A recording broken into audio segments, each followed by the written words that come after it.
Part 9. Flashback. Fagioli's house, living room. Fagioli's mother quickly straightens the cushions on the sofa. The front door opens. Mother, forcing a smile. Please, have a seat.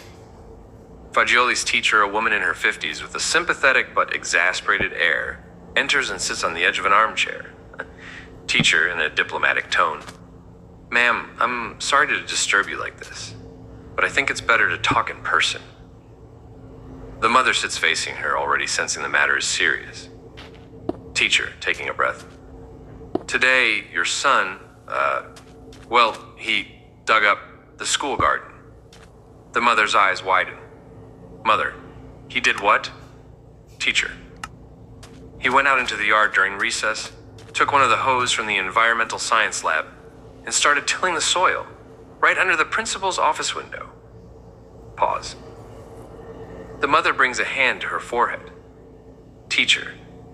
He said the grass was too tall, that the soil discipline was unacceptable, and that if he didn't take care of it, the school would fall into agricultural disgrace. The mother closes her eyes for a moment. Mother, forcing a polite smile. I understand. Thank you for coming by. I'll handle this. The teacher stands up, picks up her bag, nods politely, and leaves.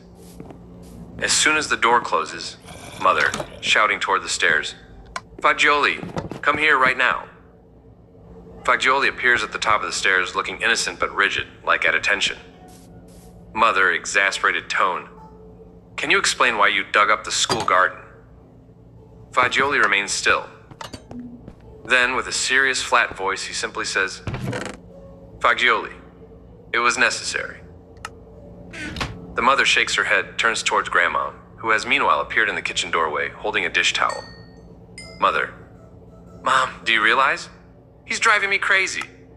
Grandma smiles bitterly, as if she's not surprised at all.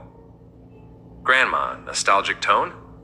In my day, for much less, they used to make us kneel on chickpeas. Hearing this, Fagioli's eyes widen. He takes a half step back, as if a dark thought just exploded in his head. Without saying a word, he whirls around and runs to his room, slamming the door behind him. Silence. The mother looks at Grandma, disheartened. Igor voiceover. Hoe in hand, discipline in heart. Another normal day in Dr. Fagioli's training. Watch while others snack, Fagioli tills. That's the beauty of childhood. If you were born a farmer of the psyche. Fagioli had two personalities, one tilled the soil, the other the mind. And neither ever got a round of applause. Fagioli is a hero. The school garden was out of control. Good thing we had our little general with the hoe. SavedBlog.com, Part 10, Flashback. Fagioli's house, Fagioli's room. The door is closed, the curtains drawn. The boy sits on the bed, head in his hands. Tears stream down his face, but he makes no sound. Inside his head, the voices of reproach mix and overlap. Mother's voice, distant echo. Fagioli, can you explain what on earth you're thinking? Grandmother's voice. In my day, they made us kneel on chickpeas. Teacher's voice. Soil discipline, agricultural disgrace, all the voices merge into one. Harsher and deeper. Fagioli jumps up, opens the wardrobe, pulls out the great-grandfather's old military jacket, the cap, the belt, puts them on one by one. He stands in front of the mirror, looks at himself. On the other side of the mirror appears Alfonso, who by now is Fagioli's father. Father, what are you doing? Fagioli. Nothing. Father, you're crying. Like a little girl. Fagioli. No, I can explain. Father. Shame. Weakness. Tears? Fagioli doesn't cry. Fagioli. Yes, Father. You say, yes, sir. Fagioli. Yes, sir. Father. Look at yourself. A pitiful sight. Weak. Spineless. Fagioli nods slowly, as if taking orders. Father. You know what you deserve. Fagioli, kneeling on chickpeas. Fagioli reaches into the pocket of the uniform and finds a handful of dry chickpeas. Fake father, commanding tone. Kneel down. Until you've learned your lesson. Fagioli throws the chickpeas to the floor, then kneels. An unreal silence falls over the room. Only the ticking of the clock. And the voice, once more. Father whispering stern, This is how you grow up. Igor, voiceover. Excuse me, but what were those chickpeas doing in a 70-year-old uniform? That's a creepy detail. Apparently, the great-grandfather never left the house without the essentials for a quick punishment. SavedBlog.com, Part 11. Flashback, school trip, morning. Fagioli's class, all around 14 years old, is visiting an old decommissioned mine, now turned into a historical museum. The guides explain the harsh life of miners in the early 1900s. The students are bored, giggling, taking pictures with their phones. But not Fagioli. Fagioli walks slowly along the path, staring at every tool on display, every shovel, every spade, until he sees it. An old wrought iron hoe with a worn wooden handle displayed behind a glass case. A yellowed label reads, Original tool, coal mine, 1915, agricultural and mining use. Fagioli freezes, eyes wide, hands clenched against his pants. Tour guide's voice in the background. Rudimentary tools, inhumane working conditions, entire days spent digging. Fagioli doesn't hear any of it. Just the distant buzzing of the guide's voice. And inside his head, Alfonso's voice, slipping in like a military order from another time. Father, voice in Fagioli's head. My hoe, its place isn't there. Its place is in the garden. Do you understand me, Fagioli? Fagioli, yes, sir. Teacher, who are you talking to, Fagioli? No response. Teacher, here we go again. Igor, off screen. A normal school trip. Someone takes selfies, someone buys magnets. And Fagioli receives telepathic orders from a hoe from 1915. Others bring home a postcard.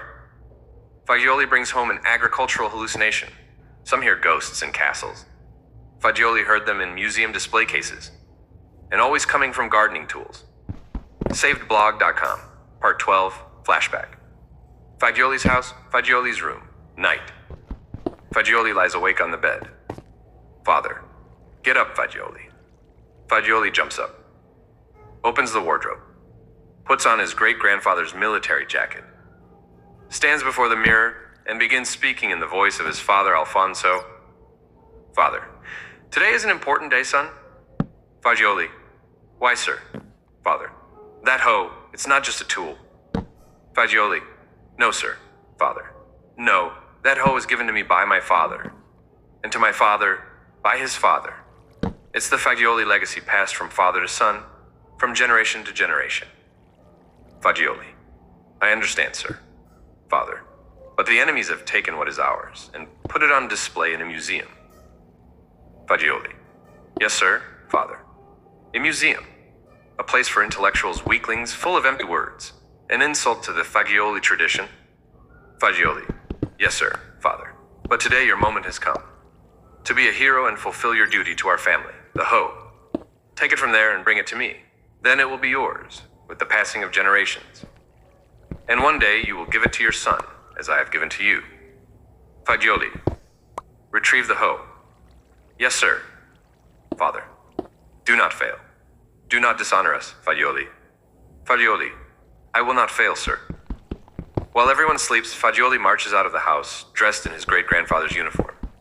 Igor, voiceover. Some steal scooters. Fagioli, a 1915 hoe. Reason, spiritual heritage, and garden revenge. SavedBlog.com, waiting room. Ravioli. Any news about Fagioli? Banani. He's been in there, silent for quite a while. I'm starting to think he escaped out the window. Igor. Maybe he couldn't take listening to your stories anymore. Papaia. Believe me, Igor, he's worse off than us. Ravioli. Admitting you're in bad shape is at least a first step. Banani. Fagioli hasn't even done that. He even thinks he's normal. Papaya. You were telling me about butterflies. You said they do surprising things despite their limitations. What kind of things? Paco. For example, to function properly, butterflies must maintain specific body temperatures. Banani. Oh, really? I didn't know that. Paco. Sure. For example, black swallowtails, Papilio polixenes, bask in the sun to raise their temperature, raising and lowering their abdomen depending on the heat. To cool down, they can increase hemolymph circulation between body segments to dissipate heat into the environment. Ravioli. Kind of like lizards. Paco. Yes, somewhat like them. Another example. Eastern tiger swallowtails, Papilio glaucus, lay their eggs on sun-facing branch tips, which is important because larvae exposed to sunlight develop up to 35% faster than those not exposed. Papaya. They're clever insects. Savedblog.com, savedblog.com.